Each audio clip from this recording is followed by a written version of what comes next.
An ordinary afternoon grocery trip turned into a moment no one present would ever forget. The neighborhood store in Ohio bustled with its usual rhythm. Carts rattling down aisles, shoppers exchanging pleasantries, and employees stacking shelves. It was a sunny day, a day that felt like any other, until the harmony of routine broke in the most unexpected way. In the produce section, an elderly woman in her late 70s stood adjusting her glasses. Her faded cardigan and carefully pinned silver hair gave her the appearance of someone unremarkable, but her demeanor hinted at something else. With an air of impatience, she muttered to herself while selecting apples from a neatly arranged pile. Not far from her, a young black man named Darryl reached for a bag of oranges.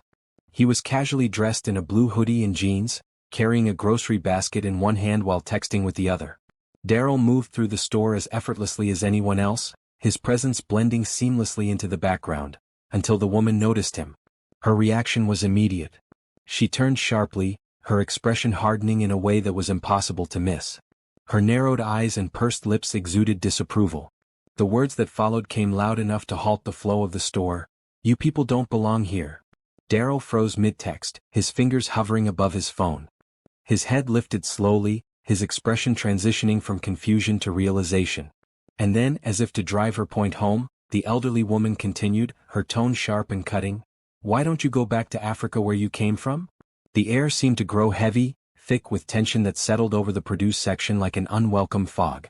Nearby shoppers stopped in their tracks, exchanging glances filled with discomfort, uncertainty, or even embarrassment.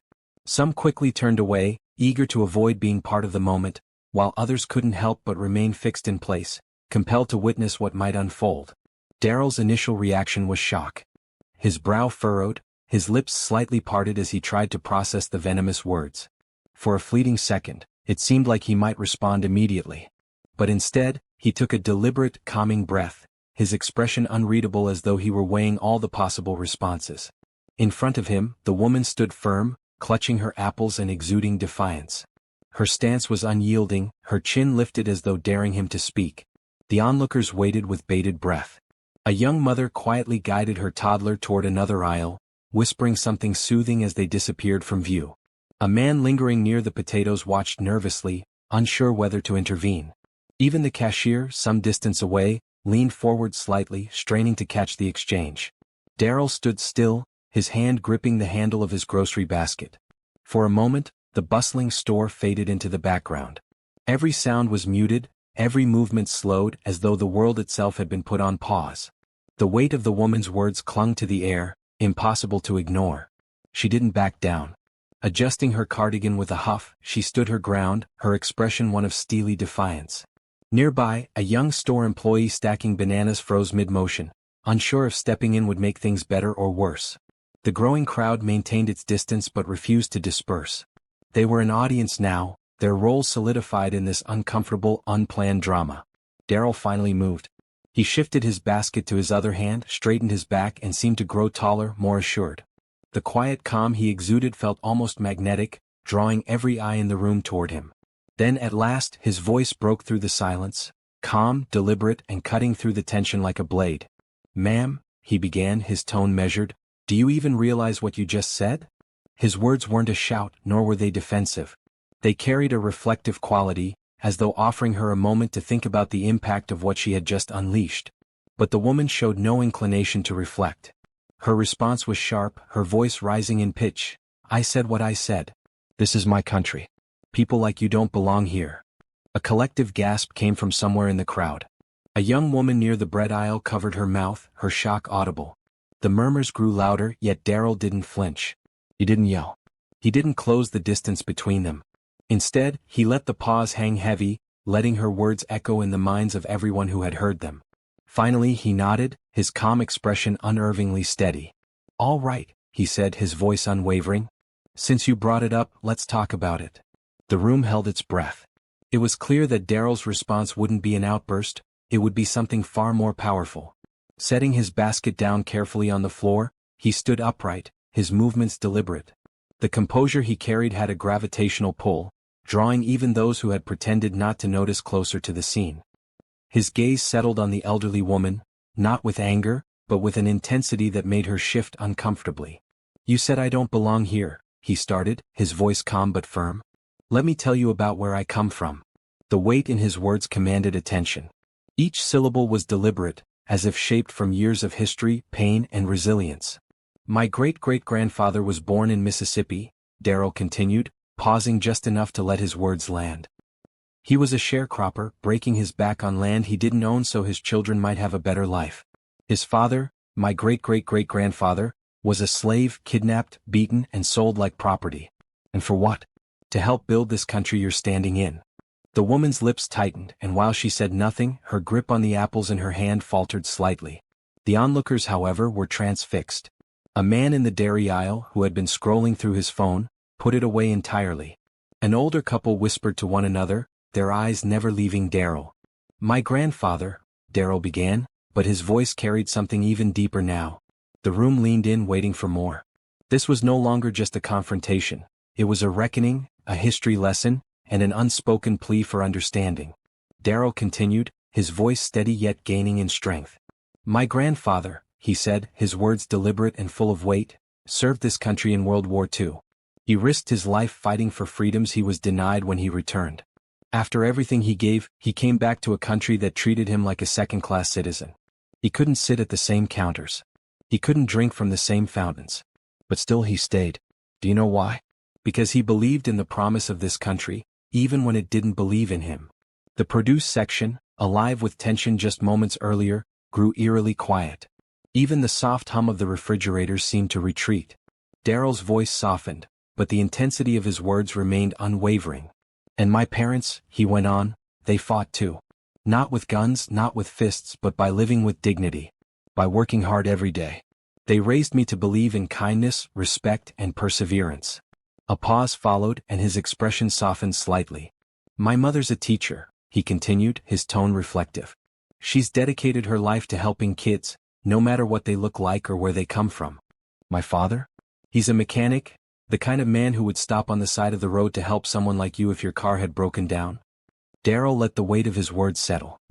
His gaze remained on the elderly woman, whose face flushed as she clutched her bag of apples a little tighter.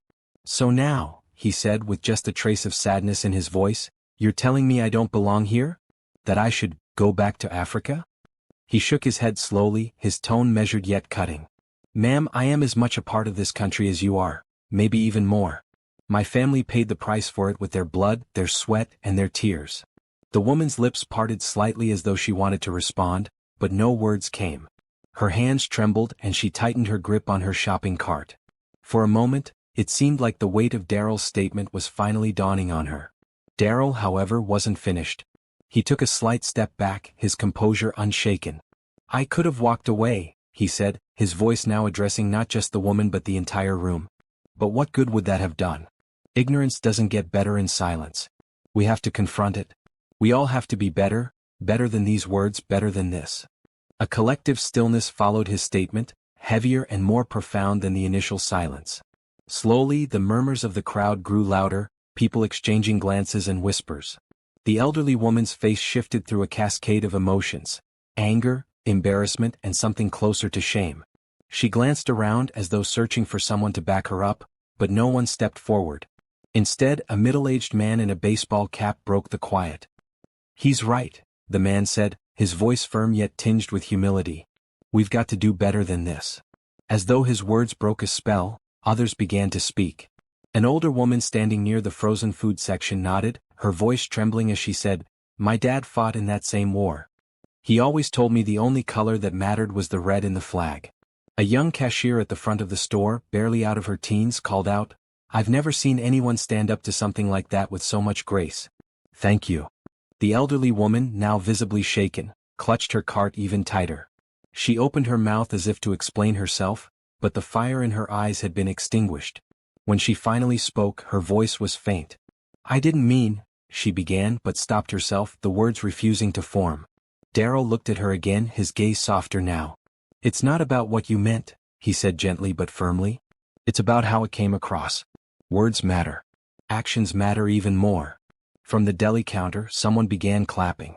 It started slow and uncertain but quickly grew into something greater as others joined in. The applause swelled, filling the space with an undeniable energy, not just for Darrell's words but for his courage in the face of ignorance. As the applause continued, the elderly woman pushed her cart toward the exit, her steps slow and unsteady. When the crowd quieted, a woman placed a hand on Daryl's shoulder. "Thank you for saying what needed to be said," she said, her voice brimming with gratitude. Daryl gave her a faint smile, lifting his grocery basket back into his hand. "Sometimes," he murmured almost to himself, "it's not about winning or losing. It's about making sure the truth is heard." As the crowd slowly dispersed, the energy in the store shifted. What had once been an awkward tension was now replaced by a quiet reflection. People returned to their routines, but their thoughts were clearly elsewhere, inspired and contemplative. Daryl finished his shopping, moving through the aisles with measured steps. The weight of the encounter hadn't shaken him, but it had left him deep in thought.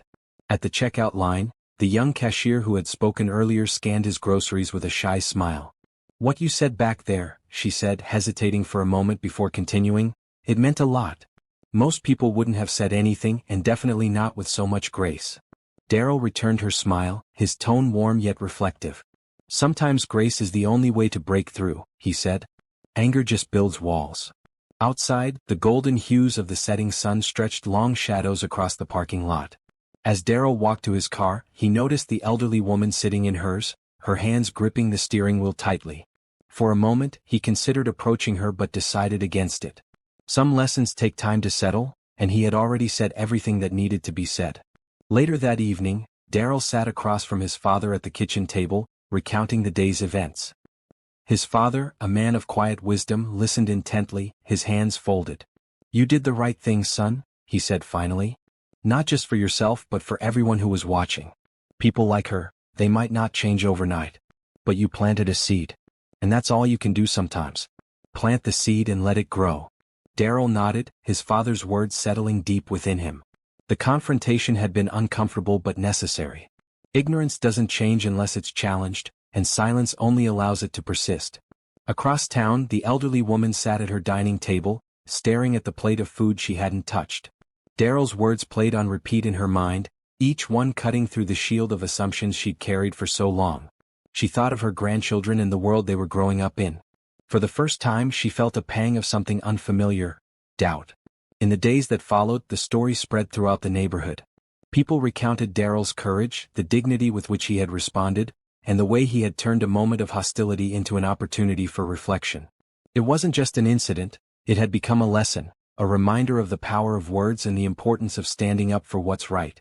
Daryl didn't seek recognition, but his actions rippled through the community in ways he hadn't anticipated.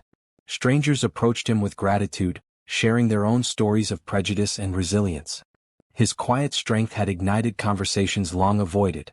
Even the elderly woman began to change. It wasn't immediate, but she found herself questioning the beliefs she had held for decades. She didn't know if she'd ever see Daryl again, but if she did, she hoped she'd have the courage to apologize.